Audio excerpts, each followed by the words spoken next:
자, 오후에 하나님 말씀. 자, 오늘 이제 우리 창세기 2장. 자, 오늘은 이제 순서대로라면 15절부터 이제 본격적으로 우리가 다시 살펴봐야 되는데, 지난 시간에 제가 이제 우리 에덴 동산에 있었던 여러 과실들 중에 그 선과의 지식의 나무에 대한 그 과실에 대한 내용들을 여러분에게 간략히 언급했습니다.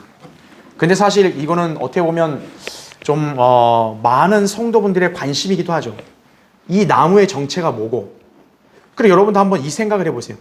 왜 하나님이 선과학의 지식의 나무의 열매를 금지하셨을까요? 하나님은 동산나무의 과실의 모든 걸 마음대로 먹으라고 허락하셨는데 왜 이것만 금지하셨냐 이거죠.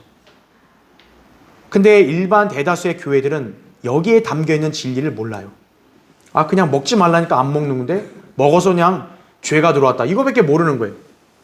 왜 이 나무를 금지하셨는가 이거죠.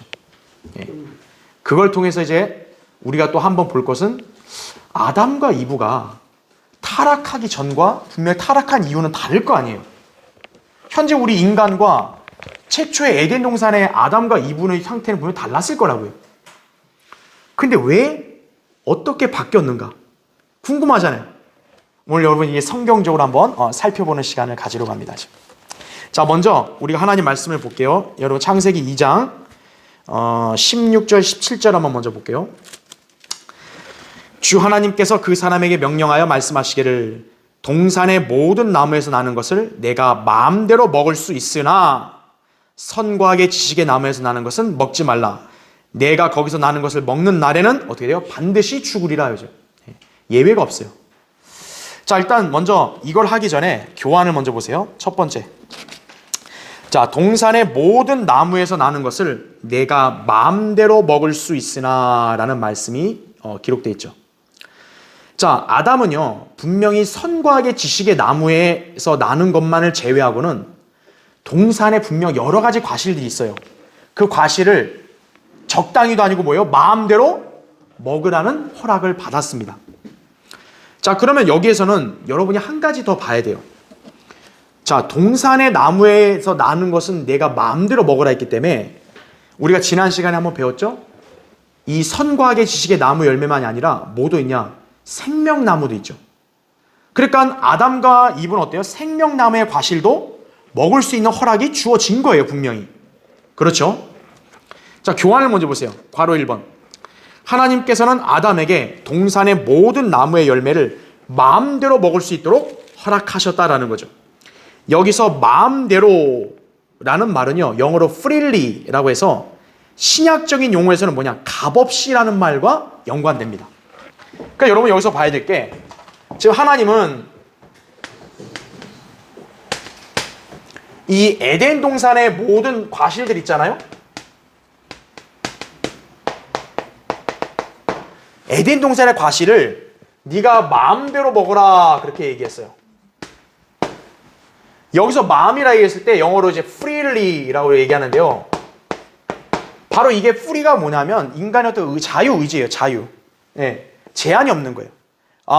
마음대로 먹어라. 그러니까 제한이 없고 그냥 주는 거예요. 그래서 이게 신약적인 용어, 신약에서는 이제 이 용어가 어떻게 쓰이냐라고 하면은 값없이라는 말로 쓰이는 거예요. 똑같아요. 영어는 freely. 그러니까 구약에서 지금 하나님이 아담에게 마음대로란 말을 쓴 것은 바로 어떤 의미냐? 이게 바로 하나님의 은혜라는 거죠. 은혜. 하나님의 은혜인데 뭐냐? 하나님의 은혜인데 바로 영생의 선물이에요. 이게 바로. 왜 그러냐면 우리 신약에서 값없이란 말이 있잖아요. 로마서 3장 24절에 보면 그리스도 예수 안에 있는 그의 구속을 통하여 값없이 의롭게 됐다는 거예요. 여러분의 죄를 해결하려고 뭐 돈 냈어요? 아니잖아요. 값없이 예수님의 피로 깨끗하게 됐죠. 그래서 로마서 5장 17절에 보면 값없는 선물이란 말이 나와요. 즉 그 선물이 뭐냐? 바로 영생이라는 거죠. 이 영생이 값없이 그냥 선물로 준 거예요. 그러니까 우리는 그걸 믿음으로 그냥 선물을 거저 받았어요. 하나님의 은혜라는 거죠. 그래서 여기에 하나님께서 아담에게 마음대로란 말을 했을 때는 바로 행함이 없는, 그렇죠? 하나님의 선물을 은혜로 받을 수 있는 그 성격을 여기서 나타낸 거예요. 그래서 이 용어가 신약에서는 우리에게 주어지는 값없는 선물, 영생을 하고 비교될 수 있는 거예요. 그랬어요. 예. 그것을 잘 기억해야 돼요. 근데 2부가요. 2부는 어떻게 하냐? 이제 뱀이 왔단 말이에요. 우리가 나중에 배우겠죠. 창세기 3장에 뱀이 왔을 때 하나님이 딱 한 가지만 금지했잖아요. 선과 악의 지식의 나무 열매. 그것 빼고는 너 마음대로 먹어라 했잖아요. 근데 인간이라는 우리 종장은 어때요? 종족은 하지 말라는 걸 해요. 꼭 하라는 건 이렇게 많은데. 그러니까 이브 입장에서는 그거를 하나님께 직접 들은 게 아니에요. 이브는 아담을 통해서 들은 거예요, 분명히. 근데 이브는 그게 불만인 거예요.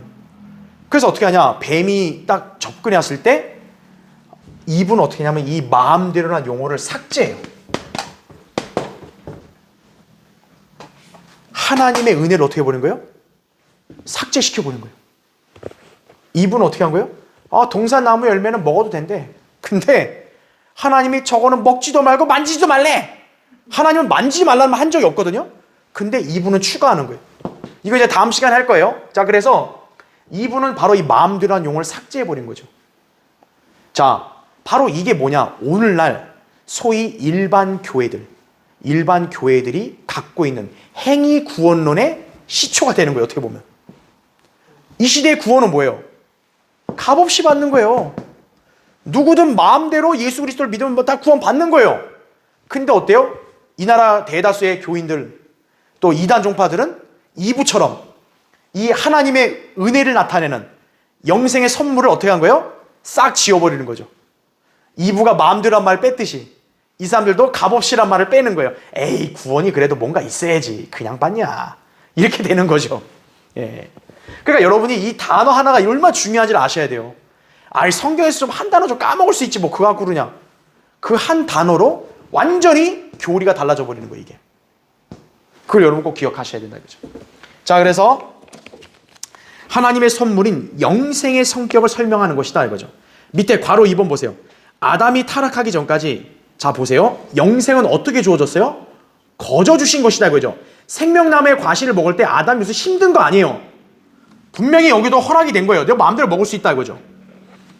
아담은 자유로운 결정에 따라 영생을 얻을 수 있는 기회가 주어졌던 것이에요. 다만 중요한 게 있습니다.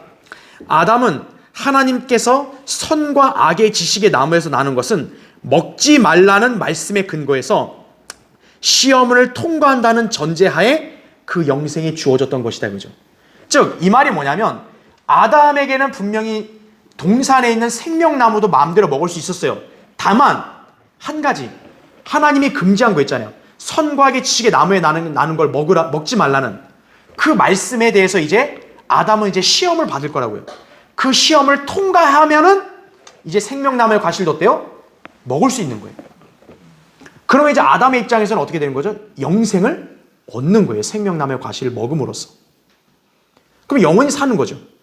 그런데 어떻게 됐습니까? 아담과 이브가 하나님이 하지 말라는 이 말씀을 도려 해버리죠.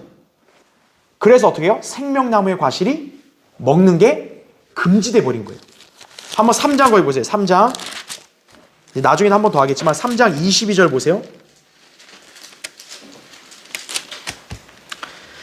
3장 22절. 주 하나님께서 말씀하시기를 보라, 그 사람이 우리 중 하나와 같이 되어 선과 악을 알게 되니 이제 혹 그가 자기 손을 내밀어서 생명나무의 과실도 따서 먹고 영원히 살까 함이라 하시니라, 이거죠. 그러므로 주 하나님께서 에덴의 동산에서 그를 내어보내어 그가 취함을 입은 그 땅을 갈게 하시니라. 그래야 하나님께서 그 사람을 쫓아내시고 에덴의 동산 동편에 그룹들과 두루 도는 불타는 칼을 놓아 생명나무의 길을 지키게 하시니라, 이거죠. 왜냐하면 아담과 이브가 타락했기 때문에 죄의 종이 되어버렸단 말이에요.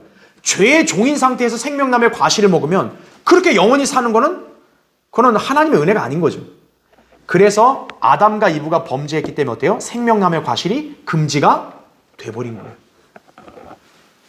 그러니까 타락하기 전에 어때요? 생명나무의 과실을 이제 시험만 통과하면 마음대로 먹을 수 있는 거죠. 자, 그랬던 거였습니다. 거기 괄호 4번을 보세요. 아담과 이브의 타락으로 말미암아 생명나무의 과실은 금지되었죠. 자, 생명나무의 과실은요, 창세기 3장 이후로부터 이제 등장을 하지 않아요. 그런데 어디에 등장하냐? 요한계시록 22장에 다시 등장합니다. 성경이 순환하는 책이에요. 바로 뭐냐면 예수 그리스도가 재림하시고 이제 영원히 통치하시게 되면 바로 최초의 에덴 동산으로 다시 복귀가 되는 거예요. 그래서 계시록 22장에서는 생명나무의 과실이 다시 등장하는 거죠. 창세기에서 등장했다 없어진 게 어때요? 계시록에 다시 등장하는 거예요. 자, 그래서 거기 교환을 구절을 보시면 이 생명나무의 과실을 요한계시록에서는 어떻게 말씀하고 있냐면 계명들을 행하는 자들에게 이걸 먹을 권리가 있다고 주어집니다. 다시 말하면 생명나무의 과실은 이제 어떻게 해야 먹을 수 있는 거예요? 행위로 구원을 받은 사람들만이 먹을 수 있는 거예요. 그러니까 행위로 구원을 지키지 못한 사람은 생명나무의 과실을 참여할 수 있어요? 없어요? 없다라는 거죠. 바로 이 사람들이 누굽니까? 대환란과 천년왕국 때 사람들인 거죠. 대환란과 천년왕국 때는 행위가 있어야 구원받으니까 그 사람들이 행위로 구원을 끝까지 지킴으로써 이제 영원 세계로 들어갔을 때는 그 사람들이 생명나무의 과실을 먹는 거예요. 왜냐? 먹어야 어떻게 되는 거예요? 영생을 얻기 때문에 그런 거죠. 예. 그렇다면 괄호 5번 보세요. 신약의 그리스도인들은 어떻게 될까요? 이 생명나무와는 우리는 무관한 거예요. 여러분의 생명나무의 과실을 먹을 필요가 있어요? 없어요? 없는 거예요. 이미 우리는 예수 그리스도의 그 십자가의 구속사역으로 인해서 영생을 값없이 이미 받았기 때문에 우린 영생을 또 생명나무 과실을 먹어서 얻을 필요 있어요? 없어요? 없는 거예요. 그래서 우리는 생명나무의 과실과 무관한 거예요. 예. 저는 영원세계 가면 그걸 굳이 안 먹어요. 왜 먹어요? 이미 난 영생이 있는데. 그렇죠? 대환란과 천년왕국 성도들만 먹는 것이 행하는 사람들. 근데 여러분들은 행함도 필요 없이 여러분들이 단순한 그 믿음 하나로 그 놀라운 하나님의 선물인 영생을 받은 거예요. 값없이. 그렇죠? 그래서 우리는 그 차이점이 있다라는 걸 기억하시면 됩니다. 하지만 여기서 우리가 한 가지 아까 짚고 넘어가야 될 거는 하나님은 아담에게 마음대로 주셨단 말이에요. 그러니까 아담 때도 뭐냐면은 어떤 그런 제약이 있는 게 아니고 마음대로 주신 거예요. 하나님의 은혜예요, 바로. 예. 그러니까 영생의 성격을 여기서 한 번 더 엿볼 수 있는 거죠. 아, 하나님의 선물인 영생은 어떤 제한이 없다라는 거죠. 값없이 누구에게나 주어질 수 있다라는 거죠. 아담에게도 분명히 주어졌던 거예요. 근데 아담은 그 기회를 어리석게 스스로 놓친 거죠. 바로 뭐 때문에요? 선과 악의 지식의 나무 때문에. 네. 한번 생각해 보세요. 에덴 동산에 과실들이 얼마나 많았겠어요? 그렇죠? 아니 그 많은 과실들을 다 먹고 이거 하나만 먹지 말라는데 꼭 인간은 어때요? 많은 걸 줘도 하지 말라는 그 한 가지를 하고 싶어 해, 인간은. 그죠? 참 인간은 참 별난 존재예요, 그거 보면. 그죠? 예. 자, 어쨌든 이번에는 두 번째 교환 보세요. 선과 악의 지식의 나무, 이 열매에 대해서 한번 보겠습니다. 자, 왜 하나님께서 이 나무를 금지하셨는가? 성경적으로 포도나무에 관련된 사항을 볼 때 그 이유를 금지할 수 있다고 그랬어요.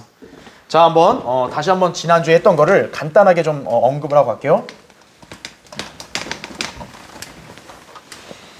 자, 에덴 동산에는요 여러 과실들이 있지만 지난 시간에 얘기한 대로 일단 생명나무가 있다 그랬죠? 그쵸? 그 다음에 무화과 나무가 있다 그랬죠? 뭐냐면 이거는 이제 아담과 유가 자기 뻘거벗은 거를 잎으로 가렸잖아요. 그 다음에는 선과 악의 지식의 나무다라고 했습니다. 여러분이 기억해야 될 게 이 세 가지는 현재 있는 그 나무 열매가 아니에요. 이거는 그 당시에 있었던 초자연적인 것들이에요, 전부. 그러니까 지난주에 제가 뭐 포도나무도 얘기했고 뭐 올리브나무 얘기했잖아요. 그러니까 이게 현재 지금 우리가 먹고 있는 그런 게 아니라는 거죠. 예, 그러니까 그건 아니고 초자연적인 것들이에요, 그 당시에. 예. 그래서 이 세 가지인데, 근데 초자연적이어도 현재 그 과실을 보면 약간의 그런 비슷한 성격들이 다 있긴 있어요. 예, 물론 그런 건 있는데 어쨌든 분명히 다르다, 질은요. 자, 그 생명나무는 이제 올리브 나무다라고 이렇게 말씀드렸죠. 그다음 이거는 무슨 나무라 그랬죠? 포도나무라고 했어요. 사과가 아니에요. 포도나무예요, 포도나무. 그러니까 선악과란 말도 제가 볼 때는 일단 사과 쪽이 약간 그 맞춘 것 같아요. 그러니까 잘못된 거죠. 선과 악의 지식의 나무는 포도 열매예요, 포도 열매. 포도나무예요. 네. 그러면 여러분이 한번 지금 성경 공부하면서 머릿속에 한번 연상을 해봐요. 아담과 이브가 마치 뭐예요? 포도나무 열매를 지금 먹은 거예요, 포도를. 한번 그거를 생각해보고 한번 강의를 들어보세요. 자, 그럼 왜 포도나무 열매가 금지됐냐? 성경적으로 한번 보면 그 이유를 알 수 있어요. 밑에 보세요, 교환에. 거기 밑에 괄호 1번. 포도는 자 성경에서 뭐의 예표로 제시한다 그래요? 피의 예표로 제시가 됩니다. 신명기 32장 14절에 보면 너는 포도의 순수한 피를 마셨도다 이렇게 말씀하고 있습니다. 여기서 포도의 순수한 피라는 게 이스라엘 백성이 광야에서 진짜 막 피를 막 마시고 이게 아니고 바로 그들이 포도즙을 마셨다는 거예요. 음료로. 포도의 순수한 피다라는 거죠. 예. 자, 그리고 마태복음 거기 밑에 나오죠. 26장 28절에 이렇게 나와요. 이것이 죄들을 사하심으로 인하여 많은 사람을 위해 흘리는 나의 새 언약의 피이기 때문이라 이렇게 말씀을 합니다. 예수님이 이제 그 최후의 만찬식을 할 때 제자들에게 빵을 떼서 주고 그 다음에 포도주를 마실 때는요. 어떻게 했냐면 29절에 보면 포도 열매라고 얘기하거든요. 즉 예수님이 포도 열매를 갖고 어떻게 한 거예요? 즙을 짜서 그 즙을 주스로 해가지고 제자들에게 준 거예요. 오늘날 그 카톨릭이나 일반 교회들처럼 발효된 포도주를 마신 게 아니에요. 예. 그럼 예수님이 술 마셨다는 얘기가 되는데 그게 아니라는 거죠. 그 예수님은 그 즙, 바로 포도 열매에서 난, 새 포도 열매에서 난 즙을 짜서 그거를 주스로 마신 거예요. 유대인들은 그 당시에. 그러니까 예수님은 그 만찬 때 제자들에게 그 포도즙을 갖다가 주스로 주면서 바로 뭐라고 얘기하냐? 바로 주님의 피라고 상징적으로 말씀하셨다라는 거죠. 그러니까 예수님의 피를 상징할 때도 역시 뭘 써요? 포도 열매의 즙을 이용한 거예요. 그러니까 포도는 피의 예표로 항상 제시가 되는 거예요. 자, 이것을 우리가 어떻게 알 수 있냐면 예수님께서요, 갈릴리 카나의 혼인잔치 있잖아요. 혼인잔치에서 그 마리아가 포도주가 다 떨어졌다고 예수님께 말씀을 드려요. 그랬더니 예수님이 대뜸 뭐라고 말씀하시냐면 여인이요, 그게 나와 뭔 상관이냐 그랬어요. 지금 마리아는 종들을 시켜서 주님 우리 지금 잔치하려면 여러분 마실 게 있어야 될 거 아니에요. 포도주가 다 떨어졌습니다. 그래서 예수님 뭐라 그래요? 여인이요, 내가 당신과 무슨 상관이 있나이까 그럽니다. 그러면서 이런 말씀하십니다. 나의 때가 아직 이르지 아니하였나이다 이렇게 말하고 있어요. 나의 때가. 자, 아니 포도주랑 예수님의 때가 무슨 관계일까요? 거기서 나의 때란 말씀한 게 바로 예수님의 십자가의 죽으심을 말하는 거예요. 그러니까 지금 예수님은 그 포도주를 어디에다 빗대냐면 자신의 죽으심을 통해 흘리는 그 피로 비교를 하신 거예요. 그러니까 마리아는 그 당시에는 그냥 잔치 때 포도주, 마실 포도주 달라고 한 건데 예수님의 입장에서는 마리아의 요구가 뭐로 들린 거예요? 예수님의 피를 지금 요구한 거로 들린 거예요. 그렇게 받아들이신 거예요. 그러니까 지금 예수님은 어때요? 아직 내가 죽을 때가 아니다라는 거죠. 그러니까 네 요구는 잘못됐다. 아직 내가 죽을 때가 아니다라고 말씀하신 거예요. 그거를 언급하신 다음에 이제 물로 뭘 만들어요? 포도주를 만들어서 이제 제공을 한 거죠. 자, 그러니까 우리가 알 수 있는 게 뭐냐면 예수님께서 그분 자신이 흘리는 피를 포도 열매에서 난 즙으로 그 포도주로 비교하셨잖아요. 우리가 이걸 통해서 바로 포도는 바로 피를 예표하는구나라는 거죠. 자, 이제 그거를 기억하시고 괄호 2번 보세요. 포도가 하나님께 성별된 삶을 사는 나실인에게 금지된 열매인 것처럼 선과 악의 지식의 나무 열매도 금지되었다라고 했습니다. 자, 여러분 한번 찾아볼까요? 민수기 6장 한번 보세요. 민수기 6장.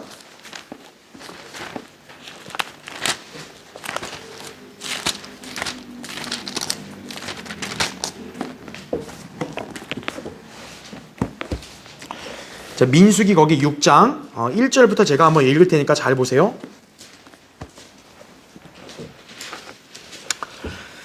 민수기 6장 1절. 주께서 모세에게 일러 말씀하시기를 이스라엘 자손에게 고하여 그들에게 말하라. 남자나 여자가 나실인의 소원으로 서원하여 성별하고 자신들을 주께 성별하면 이랬습니다. 자, 구약에서는 하나님께 자신을 드려서 세상의 어떤 것과도 다 분리시켜서 하나님께 거룩한 사람이 되겠다라고 하는 게 바로 나실인입니다. 나실인. 그래서 나실인은요, 엄마의 태 속부터 나실인이 되는 경우가 있어요. 대표적인 게 바로 삼손이죠. 삼손은 엄마의 태 속에서부터 이미 나실인이 됐어요. 근데 어떤 경우는 뭐냐, 자기가 일정 기간을 나실인으로 사는 경우도 있어요. 그러니까 나실인은 딱 정해진 게 없어요. 태어날 때부터 죽을 때까지 나실인이 있는 것도 있고, 아니면 내가 일주일, 한 달, 1년 딱 이게 기간을 정해서 나실인으로만 살겠다, 이렇게 헌신할 수도 있어요. 자, 어쨌든 이제 그거는 뭐 나중에 배우기라고.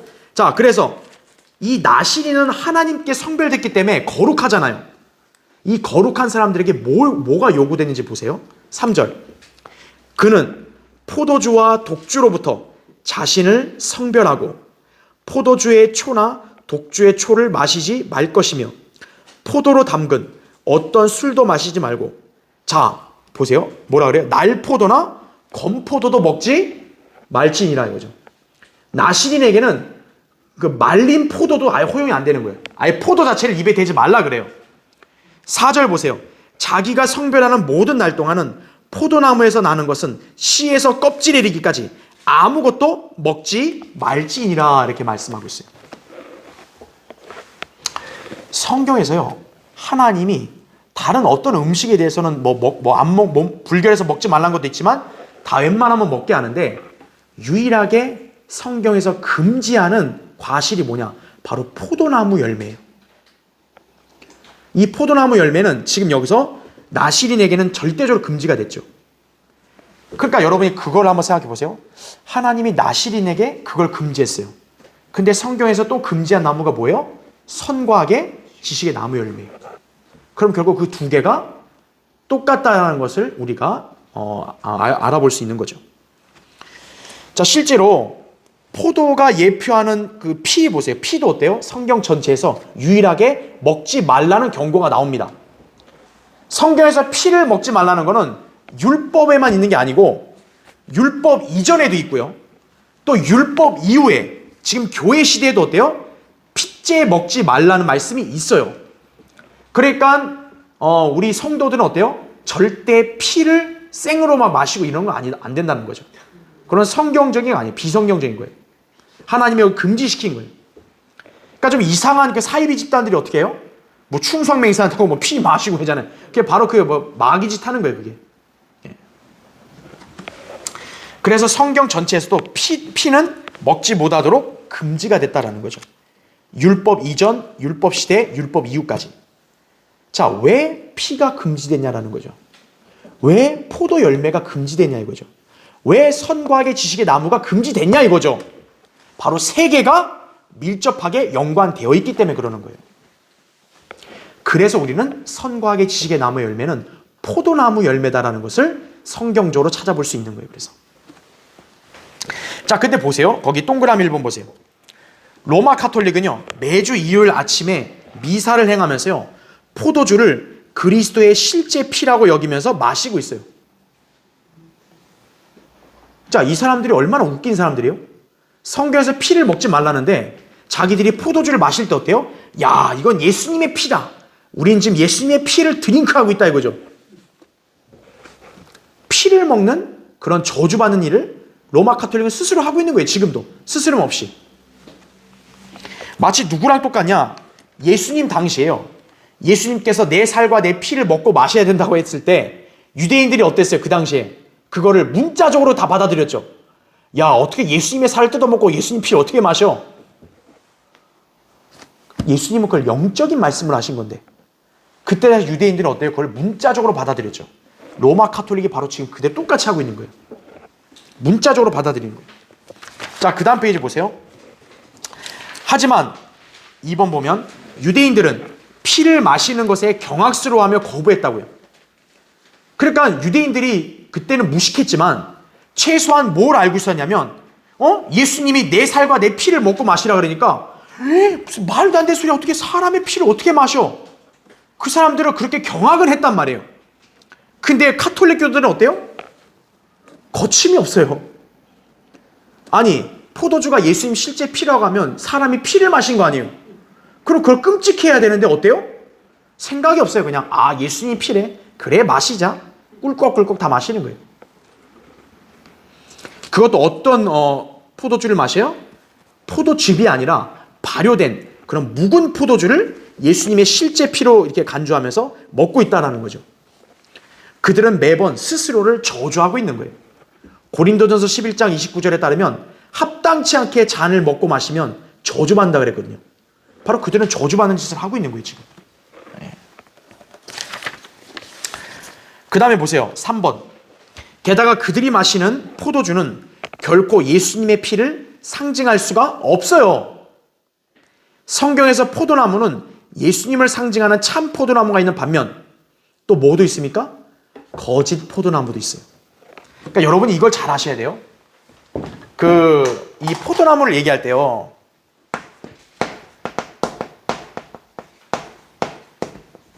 참 포도나무가 있단 말이에요. 요한복음 15장에 보면 예수님을 뭐라 그래요? 나는 참 포도나무라 그러죠. 근데 성경에는 포도나무가 참 포도나무가 있는 게 아니에요. 뭐도 있어요? 거짓 포도나무도 있는 거예요. 자, 참 포도나무신 예수님을 우리가 믿잖아요. 그분의 피를. 그렇죠? 주의 만찬을 우리가 참여하잖아요. 그렇죠? 그거는 문제가 안 되는 거예요. 근데 거짓 포도나무에서 뭐가 나와요? 거짓 포도주가 나오는 거예요. 신명기 32장 32절 33절에 보면 그걸 뭐라고 얘기하고 있냐? 이거를 용의 독사에 지독한 독이라 그래요. 그러니까 바로 이 가톨릭 교도들이 오늘날 자기들이 포도주 마시는 게 뭐라는 거예요? 성경에서는 거짓 포도주, 용의 독이다 이거죠. 성경에서 용은 누굴 얘기해요? 뱀은 마귀를 얘기하는 거죠. 바로 그들이 그런 짓을 여기서 스스럼 없이 벌이고 있는 거예요. 자, 그래서 이 포도나무를 얘기할 때 참 포도나무가 있고 거짓 포도나무가 있다는 거죠. 바로 가톨릭 교도들이 하고 있는 예수님의 피를 갖다가 실제 피라고 여기면서 스스럼 없이 마시는 그런 자들이 바로 거짓 포도주를 마시는 자들과 똑같다는 것을 여러분 기억하셔야 돼요.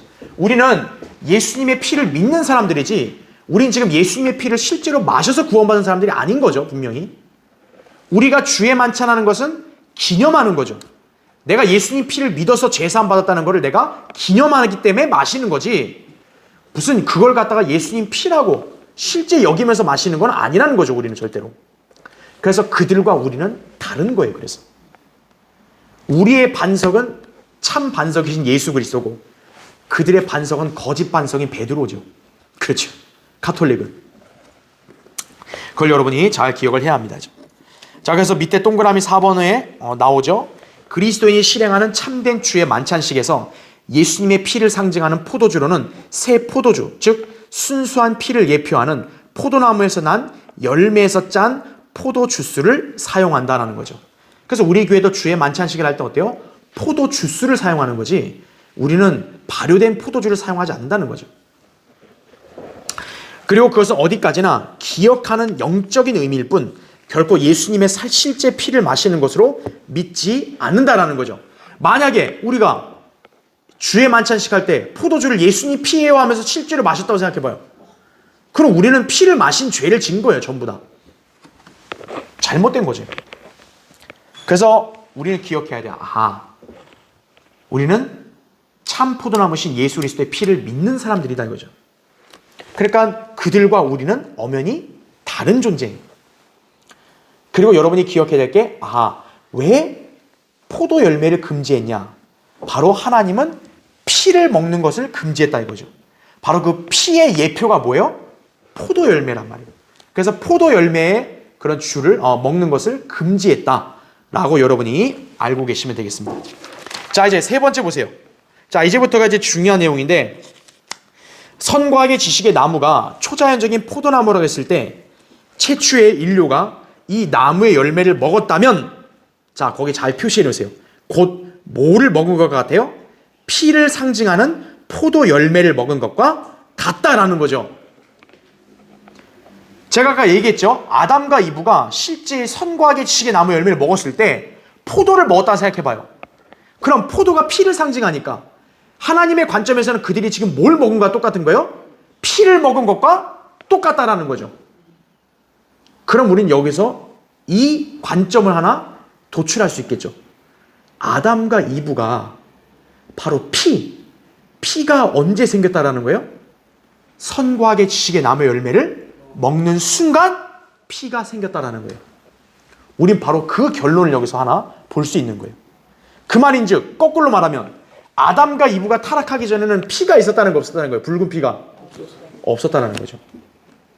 그러니까 아담과 이브가 타락하기 전에 몸 상태와 우리의 몸 상태는 당연히 같아야 틀려요? 틀리게 되는 거예요. 그래서 자, 이거는 제가 허무맹랑한 얘기한 게 아니고 성경에서 말 그대로 포도가 피를 상징하니까요. 금지했는데 그걸 먹었잖아요. 그러니까 하나님의 영적 관점을 봤을 때는 그들은 뭘 먹은 거예요? 피를 먹은 거와 똑같은 거예요. 그래서 최초의 인류에게 그 열매를 먹음으로써 피가 생겨나 바로 뭐가 생겼냐? 혈액순환 체계가 형성되었다고 볼 수도 있는 것이다라는 거죠. 자, 그래서 다시 한번 여기서 정리할게요.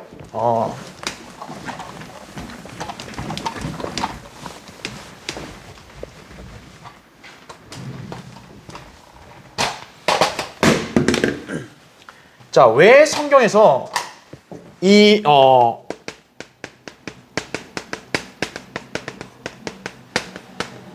선과 악의 지식의 나무 이거를 이제 보통 이제 뭐 이해하기 쉽게 자, 선악과라고 한번 줄여볼게요. 그러면 왜 이게 금지가 됐냐 이거예요. 왜 이게 금지가?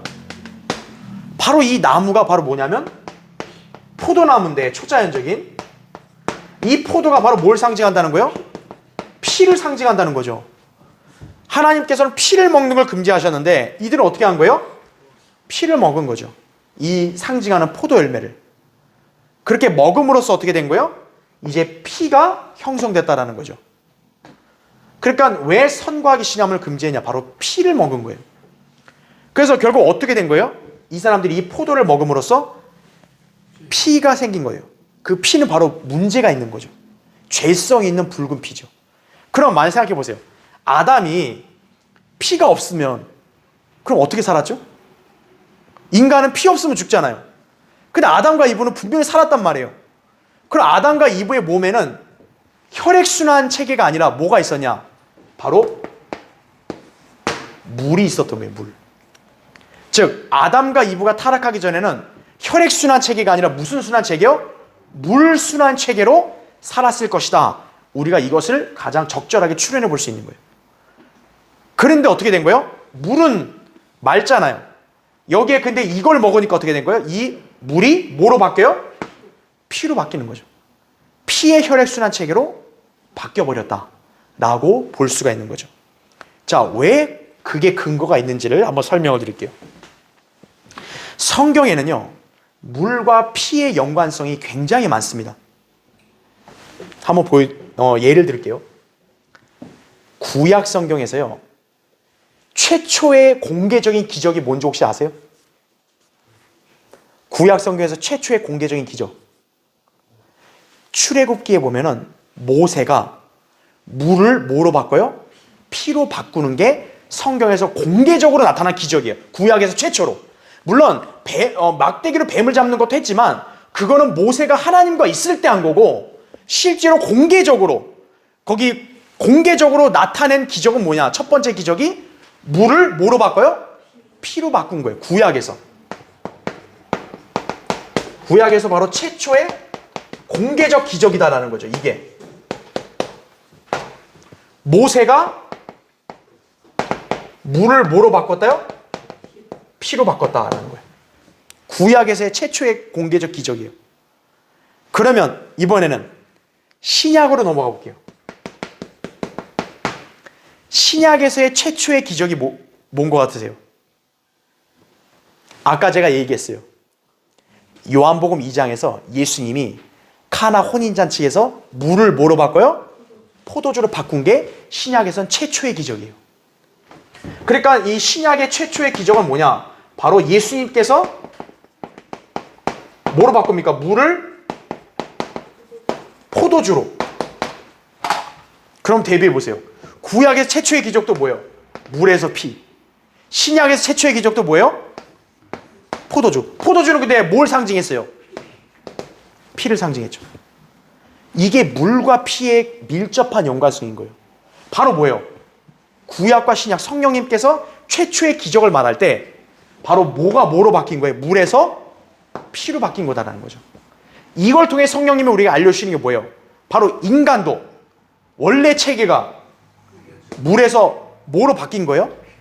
피로 바뀐 거예요. 혈액순환 체계가. 그래서 인간의 붉은 피가 형성된 게 바로 이걸 먹음으로써 타락했기 때문에 바뀌었다라는 거죠. 굉장히 어려운 거예요, 사실은. 근데 여러분 이걸 믿으면 어려운 게 없어요. 왜? 아까 우리 살펴봤잖아요. 이 나무가 정체가 뭐라 그랬어요? 포도나무라 했을 때는 이 논리가 이해되기 쉬운 거예요. 왜? 포도는 금지된 나무고 이거는 피를 상징하니까. 결국 이들은 피를 상징하는 이 나무를 먹었기 때문에 어떻게 되는 거예요? 물에서 피로 혈액순환 체계가 바뀌었다라는 거죠. 그걸 우리가 볼 수 있는 것이에요. 자, 그래서 거기 밑에 괄호 1번 보세요. 자, 이제 성경적 근거를 얘기했는데 또 하나의 예가 있어요. 하나님께서 이브를 창조하셔서 아담에게 데려오셨어요. 그때 아담이 자기 아내를 향해서 뭐라고 얘기하냐? 창세기 2장 23절에 보면 이는 이제 내 뼈들 중에 뼈요 내 살 중에 뭐라 그래요? 살이라 이거죠. 자, 이브가 아담이 얘기할 때 당신은 뼈 중에 뼈, 살 중에 살. 우리 몸을 보면 뼈와 살 다 있잖아요. 근데 아담이 여기서 언급 안 한 게 뭐예요? 피만은 언급은 안 합니다. 즉 이브라는 그 실체가 뭐예요? 존재 실체가 뼈와 살은 있는데 피는 없는 거예요. 그럼 아담도 당연히 마찬가지로 뼈와 살은 있지만 피는 없는 거죠. 자, 그럼 이거를 또 우리가 어떤 근거로 찾아볼 수 있냐? 여러분 누가복음 찾아보세요. 누가복음 24장.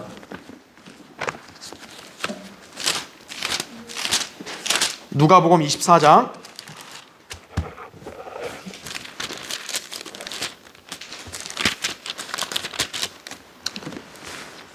누가복음 24장 이제 39절 보십시오.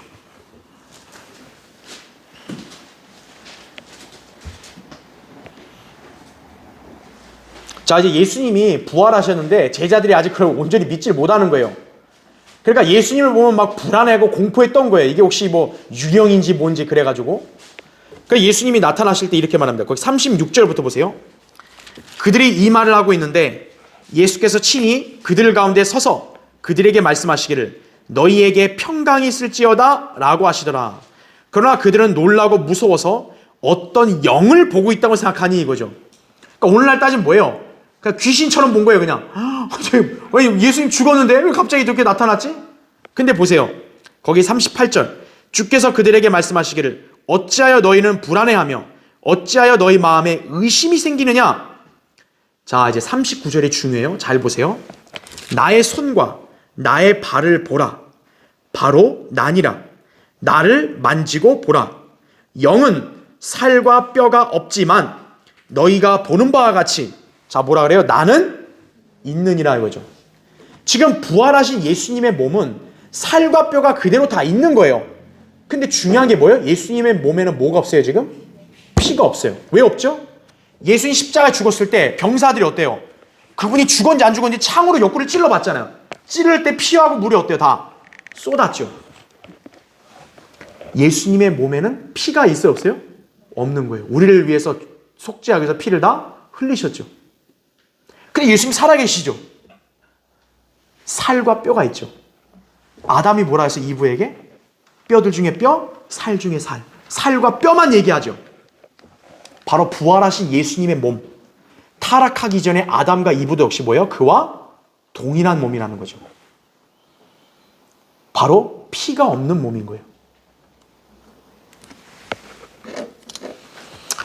그래서 우리는 그 근거를 찾아볼 수 있다는 거죠. 왜냐? 부활하신 예수님의 몸처럼 우리가 변화되잖아요. 그 몸이 죄 없는 몸이잖아요. 바로 그게 아담과 이브가 타락하기 이전의 몸과 동일하다라는 거죠. 자, 그래서 괄호 2번 보십시오. 아담은 피의 순환 체계가 아닌 다른 순환 체계로 창조되었던 것이다. 물론 그는 먹고 정상적으로 계속 살아있는 상태로 있을 수 있었다 이죠. 그렇다면 그는 어떤 순환 체계로 창조되었는가? 가장 적절한 성경적 근거로는 물의 순환 체계였을 가능성이 높다라는 거죠. 자, 밑에 동그라미 1번 보세요. 왜 아담이 처음 창조될 때 물의 순환 체계가 있었냐? 라고 하면은 1번, 성경은 모든 생명이 어디서부터 나왔다 그래요? 물로부터 나왔다 그랬죠. 우리 창세기 1장 20절 배울 때 생명이 다 어디서 나왔어요? 물에서 나왔어요. 또 인간의 신체는 80% 가까이 다 뭘로 되어 있어요? 물로 되어 있죠. 그래서 주님께서는 사람의 육신적인 출생을 바로 뭐에서 나온 것을 설명해요? 물에서 나온 걸로 설명한다는 거죠. 요한복음 3장 5절에 나오는 그대로. 예. 물과 연관이 있는 거예요.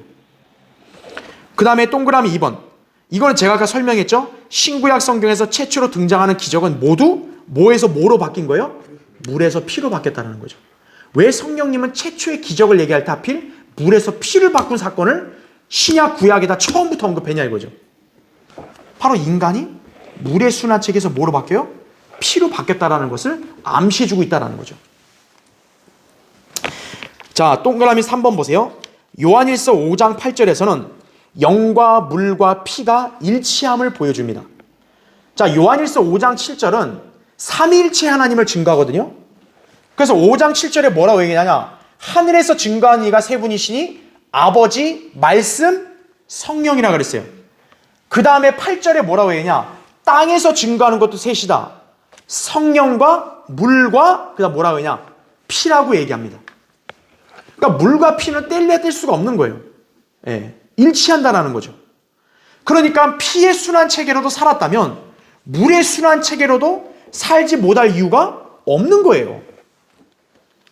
그래서 이걸 통해서 우리가 아하, 최초의 인간은 물의 순환 체계로 생명이 유지되었었구나 라는 걸 볼 수 있는 거죠. 그래서 동그라미 4번. 아담과 이브가 타락하기 이전의 몸은 분명히 현재 혈액순환 체계를 갖춘 인간의 몸과는 달랐다라는 거죠. 그런데 그들이 선과 악의 지식의 나무 열매를 먹고 난 후에 그들의 몸의 순환 체계가 물에서 피로 변했을 것이다라는 거죠. 결국 이들의 원래 피, 이들의 원래 그 몸 안에 있던 거는 물이죠. 그 물이 붉은 피로 바뀌었다고 추정해 볼 수 있겠죠. 그래서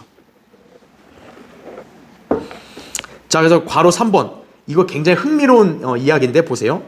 이브가 뱀의 관계에 넘어가 선과 악의 지식의 나무에서 나는 열매를 먹었을 때 그녀의 순환 체계가 피로 바뀌게 되면서 입술을 뭘로 바꿔요? 붉은색으로 만들었을 것이다 이거죠. 이것이 오늘날 인간들의 입술, 특히 여자들이 왜 루즈를 바르냐, 립스틱을 왜 바르냐 이거죠. 바로 최초의 인간이, 아까 제가 그래서 여러분한테 머릿속으로 연상하라 그랬잖아요. 아담과 이브가 포도, 선과 악의 씨 나무가 포도라고 했을 때 포도를 먹었다고 생각해봐요. 포도가 붉은 액이잖아요. 짜면. 그걸 먹었을 때 입술이 어떻게 됐겠어요? 빨갛게 됐겠죠. 왜 오늘날 여자들이 립스틱을 바르냐고요. 특히 붉은 립스틱을. 그 이유를 누구도 모르잖아요. 성경적으로 볼 때 그게 정확한 거예요. 최초의 인류가 바로 입술이 붉게 물들어 버린 거예요. 우리 인간의 입술 자체도 일단 색깔이 붉잖아요. 특히 여자들은 어때요? 입술이 완전히 붉은색 루즈를 많이 발라요. 왜 루즈를 발라요? 먼저 그 선과 악의 지식의 나무 열매 그 즙을 묻히고 먹음으로써 묻혔잖아요. 그러니까 이거는 굉장히 흥미로운 주제인 거예요. 왜 남자들은 루즈 안 바르잖아요. 왜 여자들은 루즈를 바르죠? 근데 왜? 루즈를 바르면서 그게 꼭 뭐냐면 남자들로 하여금 매력을 일으키게 하려고 막 루즈를 바르잖아요. 왜 바르냐 이거예요 대체. 성경을 알면 답이 나오는 거예요. 그 다음 여기는 없는데 제가 여담은 하나 더 얘기할게요. 여자들이 하이힐을 신잖아요. 이렇게. 하이힐은 어떤 거예요? 사실 발가락으로 서가지고 이렇게 걸어 다니는 거거든요. 왜 여자들은 하이힐을 신을까요? 남자 하이힐 신는 거 없죠. 마귀가 있잖아요. 마귀가 원래 그룹이었잖아요. 타락하기 전에. 그 그룹이 뭐라 했어요? 마귀 얼굴은 황소라고 했죠. 황소. 송아지. 이런 송아지가 다리가 어때요? 손이? 굽이 있죠. 굽. 그래서 송아지는 걸을 때 어떻게 하는 거예요? 우리는 발바닥으로 걷잖아요. 그는 손을 어떻게 걸어요? 발바닥이 아니라 발굽으로 굽는 거예요. 발굽으로. 그러니까 그게 마치 뭐예요? 하이를 신고 가는 거와 똑같은 거예요. 그리고 용도 어때요? 사탄도 붉은 용이라 하잖아요. 붉은 용.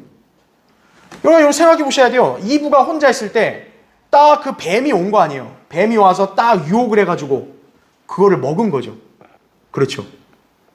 그 유혹한 뱀 자체가 뭐예요? 황소굽이 있고 붉은 용이고 색깔도 그 붉은 용이 유혹한 그 과일도 뭐예요? 붉은 포도고 그걸 먹고 다 묻힌 거죠. 왜 오늘 여자들이 이렇게 루즈를 바르고 딱 하이를 신고 이렇게 할까요? 이렇게 성경을 알면요 그 내막을 또 알 수 있는 거예요. 그렇죠. 그래서 우리가 배워야 될 게 이브와 아담이 바로 이 선과 악의 지식의 나무, 이 포도나무, 피를 상징하는 포도나무 열매를 먹고 나서 초자연적인 그 포도 열매를 먹고 나서 어떻게 된 거예요? 피의 순환 체계로 바뀌어버린 거예요. 그래서 그때 몸 안에 있던 순환 체계가 물이었다가 죄성 있는 피로 바뀐 거죠. 그게 타락의 징조였던 거예요. 바로 괄호 4번 보세요. 결국 성령님께서는 이러한 진리들을 통해 에덴 동산에서 금지된 열매인 포도의 피를 먹고서 인간이 피순환 체계로 바뀌었다는 것을 보여주시는 것이다. 자, 괄호 5번 보세요. 마지막. 현재 인간이 가진 피는 죄성으로 인해 문제가 많죠. 그렇죠? 여러분 피가 어때요? 계속 나이가 들면 들수록 피는 자꾸 썩죠. 그렇죠? 인간이 육체적으로 쇠락해지고 자꾸 죽어가죠. 피가 문제가 있으니까 그러는 거 아니겠어요? 그런데 사도 바울은 이렇게 얘기합니다. 고린도전서 15장 50절에 뭐라고 얘기하냐? 혈과 육은 하나님의 나라를 상속받을 수 없다고 증거를 합니다. 부활하신 예수님의 몸은 피가 없었잖아요. 하늘로 어떻게 됐어요? 승천을 하셨죠. 우리 인간의 몸은 지금 뭐가 있어요?